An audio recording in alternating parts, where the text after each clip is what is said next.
ഭാഷ ഞാൻ തന്നെയാണ്. ഏതു നാട്ടിലെത്തിയാലും ഞാൻ സ്വപ്നം കാണുന്നത് എന്റെ ഭാഷയിലാണ്. എന്റെ ഭാഷ ഞാൻ തന്നെയാണ്.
വർഷം പഴക്കമുള്ള ഒരു സ്കൂളാണ് നേമം ഗവൺമെന്റ്.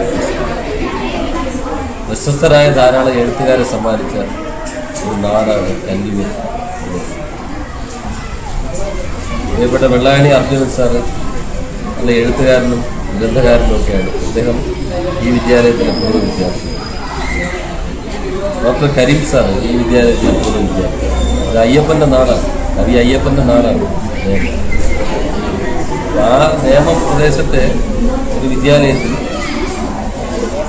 ഒരു മനോഹരമായ ഒരു ലൈബ്രറി, ഇവിടെ പഠിച്ചു പോകുന്ന കുട്ടികൾ ഈ ലൈബ്രറി അവരുടെ ജീവിതത്തിൻ്റെ ഭാഗമാക്കി മാറ്റാനും എഴുത്തും വായനയും അവരുടെ സർഗാത്മകതയുടെ പുതിയ തലങ്ങളിലേക്ക് എത്തിക്കുന്നതിനുള്ള മെച്ചപ്പെട്ട സൗകര്യങ്ങളാണ് ഈ ഗ്രന്ഥശാലയിൽ ഒരുക്കിയിട്ടുള്ളത്. ഇത് കുട്ടികളെ വായനയുടെ വിശാലമായ ആകാശത്തിലേക്ക് കൈപിടിച്ചുയർന്നു എന്നുള്ള കാര്യത്തിൽ തർക്കമില്ല. ഈ വിദ്യാലയത്തിൽ പഠിക്കുന്ന എല്ലാ കുട്ടികളും എല്ലാ ആഴ്ചയും ഒരു പീരീഡെങ്കിലും ലൈബ്രറിയിൽ വന്നു പോകാനുള്ള സൗകര്യമാണ്. അത് UST എന്ന സ്ഥാപനം കുട്ടികൾക്ക് ഇരിക്കാനുള്ള ഫർണിച്ചറുകൾ, ആവശ്യത്തിന് പുസ്തകങ്ങളൊക്കെ വന്നു. അതിനവരോട് നന്ദിയും കടപ്പാടും അറിയിക്കുന്നു. മെച്ചപ്പെട്ട ഒരു വിദ്യാഭ്യാസത്തിൻ്റെ ഭാഗമാണ്.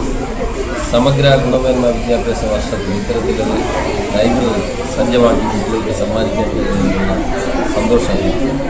പത്രത്തിന്റെ എഡിറ്റോറിയൽ പേജാണിത്. പത്രത്തിലെ ഏറ്റവും പ്രധാന ആ പത്രത്തിന്റെ ഒരു സാമൂഹികമായ വിഷയത്തിൽ പത്രത്തിന്റെ ഇടപെടൽ എന്താണെന്ന് പറയുന്ന ഒരു എഡിറ്റോറിയൽ പേജ് ഉണ്ടാകും. 140 വർഷം പഴക്കമുള്ള നേമം ഗവൺമെന്റ് APS കാലങ്ങളായി ലൈബ്രറി അതിന്റെ അർത്ഥത്തിൽ പ്രവർത്തിച്ചു വരുന്നുണ്ടെങ്കിലും ഈ വർഷം അതിന്റെ പൂർണ്ണമായ അർത്ഥത്തിൽ അത് സജ്ജീകരിക്കപ്പെട്ടിരിക്കുകയാണ്. എല്ലാ വിഷയങ്ങൾക്കുമുള്ള പുസ്തകങ്ങൾ, ഏകദേശം 10,000-ഓളം പുസ്തകങ്ങൾ അതിന്റെ അടുക്കും ചിട്ടയോടുകൂടി ക്രമീകരിച്ച് ഒരു ഓപ്പൺ ലൈബ്രറിയായി ക്രമീകരിച്ച് രാവിലെ സ്കൂൾ തുറക്കുന്ന സമയം മുതൽ, സ്കൂൾ ഓപ്പണിംഗ് സമയം മുതൽ ക്ലാസ് സമയം വരെ, വൈകുന്നേരം വരെ പ്രവർത്തന സജ്ജമായ ഒരു ലൈബ്രറിയാണ് നമ്മളിപ്പോൾ സജ്ജീകരിച്ചിരിക്കുന്നത്. ഒച്ചയുണ്ടാക്കാതെ നമ്മൾ നീങ്ങും, ഒരുമിച്ച് കൈകോർത്ത് നമ്മൾ നീങ്ങും.